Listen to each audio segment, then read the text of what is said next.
Marco Polo came down the Silk Route. So a big hand.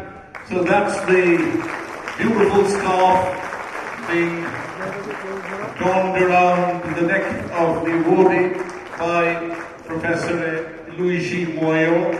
And that's the citation that's inside. And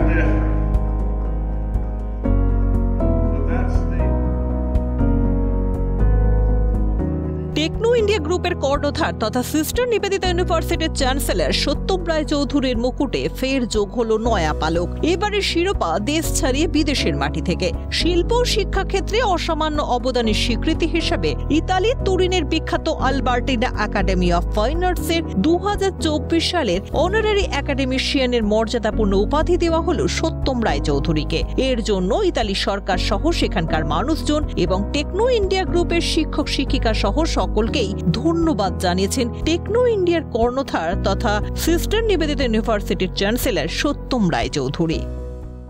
এটা রিকগনিশনটা সবসময় ভালো লাগে এবং দেশের কোনো ইনস্টিটিউশন থেকে পাওয়াটা তো গর্বের, এবং বিদেশের কোনো অর্গানাইজেশন ইনস্টিটিউশন যখন এই ধরনের কোনো রিকগনিশন দেন তখন সেটা আরও বেশি ভালো লাগে।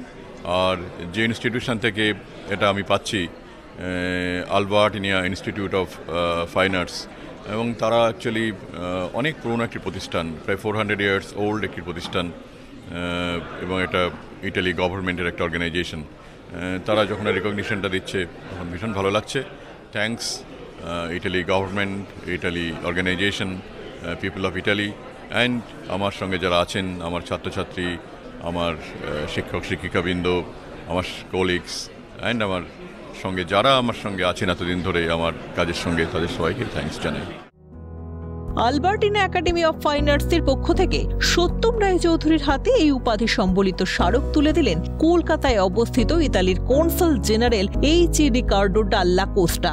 এর আগেও প্রথম ভারতীয় হিসেবে মর্যাদাপূর্ণ ইউরোপীয় সম্মান পেয়েছিলেন এই শিক্ষা অনুরাগী সত্যম রায় চৌধুরী। এই বিশেষ মুহূর্তের সাক্ষী হয়ে রইলেন রাজ্য বিধানসভার অধ্যক্ষ বিমান বন্দ্যোপাধ্যায়, মুখ্য সচেতক নির্মল ঘোষ ও সহকারী মুখ্য সচেতক দেবাশিস কুমার সহ সমাজের বিশিষ্ট ব্যক্তিবর্গ। বিদেশের এই স্বীকৃতি পেয়ে স্বভাবতই খুশি টেকনো ইন্ডিয়ার কর্ণধার তথা সিস্টার নিবেদিতা ইউনিভার্সিটির চ্যান্সেলর সত্যম রায় চৌধুরী। সিএনকে দেওয়া একান্ত সাক্ষাৎকারে যুব সমাজের উদ্দেশ্যে আন্তরিকতা ও বুদ্ধিমত্তার সঙ্গে কাজ করার বার্তাও দেন তিনি।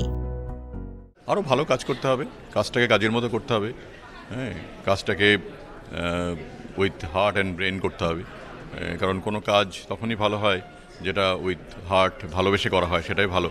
এবং আমি নিজে সেটাও চেষ্টা করি যে কোনো কাজকে কাজের মতো করে করা, ডিসিপ্লিনড ওয়েতে করা, ভালোবেসে করা, এবং আমার সঙ্গে যারা আছেন আমি প্রত্যেককে বলি যে সেটাই করতে। তাতে একটা শিক্ষা প্রতিষ্ঠান ভালো হয়, সমাজ ভালো হয়, এবং আমাদের দেশের জন্য অনেক ভালো হয় সেটা।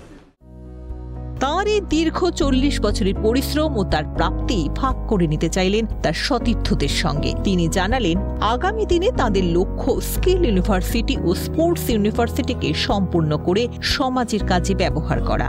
সত্যম রায় চৌধুরীর মুকুটে নয়া পালক যোগ হওয়ায় গর্বিত রাজ্য তথা দেশবাসী, গর্বিত সিএন। তাঁর পথ চলা আরও দীর্ঘ হোক, রইল শুভ কামনা। ক্যামেরায় সোনাই ঘোষের সঙ্গে মফিজুল ইসলামের রিপোর্ট, ক্যালকাটা নিউজ।